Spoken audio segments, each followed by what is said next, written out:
One day, Edward was in the shed where he lived with the other engines. They were all bigger than Edward and boasted about it. "The driver won't choose you again," said Gordon. "He wants strong engines like us." But the driver and fireman felt sorry for Edward. "Would you like to come out today?" "Oh, yes, please," said Edward. So they lit his fire, made lots of steam, and Edward puffed away.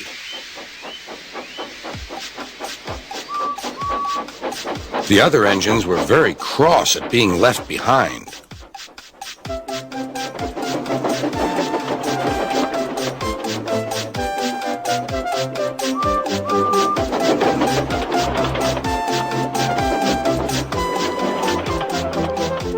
Edward worked hard all day. The coaches thought he was very kind, and the driver was very pleased.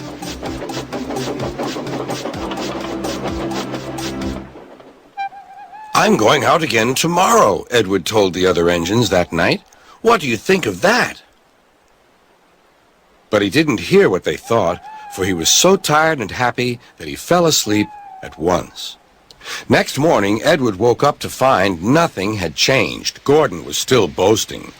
"You watch me, little Edward, as I rush through with the express. That will be a splendid sight for you."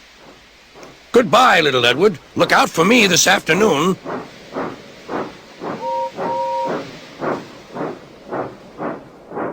Edward went off to do some shunting. He liked shunting. It was fun playing with freight cars. He would come up quietly and give them a push. Then he would stop, and the silly freight cars would go bump into each other.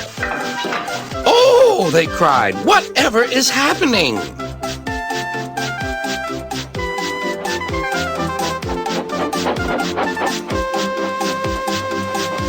Edward played till there were no more freight cars.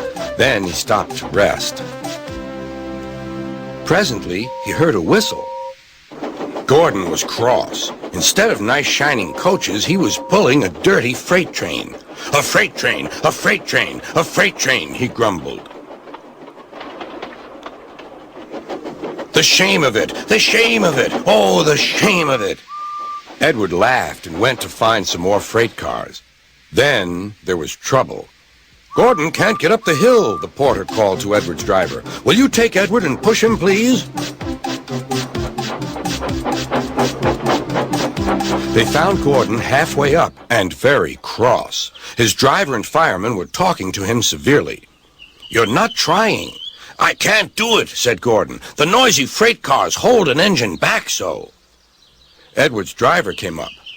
"We've come to push." "No use at all," said Gordon. "You wait and see," replied Edward's driver. They brought the train back to the bottom of the hill.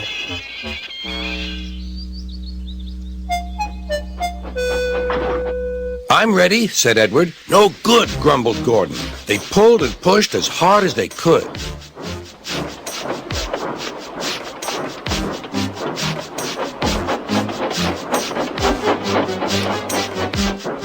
"I can't do it! I can't do it! I can't do it!" puffed Gordon. "I will do it! I will do it! I will do it!" puffed Edward. Edward pushed and puffed and puffed and pushed as hard as ever he could. And almost before he realized it, Gordon found himself at the top of the hill. "I've done it! I've done it! I've done it!" he said proudly. He forgot all about kind Edward and didn't say thank you. Edward was left out of breath and far behind, but he was happy because he had been so helpful. At the next station, he found that the driver and fireman were very pleased with him. The fireman gave him a nice long drink, and the driver said, "I'll get out my paint tomorrow and give you a beautiful coat of blue with red stripes. Then you'll be the smartest engine in the shed."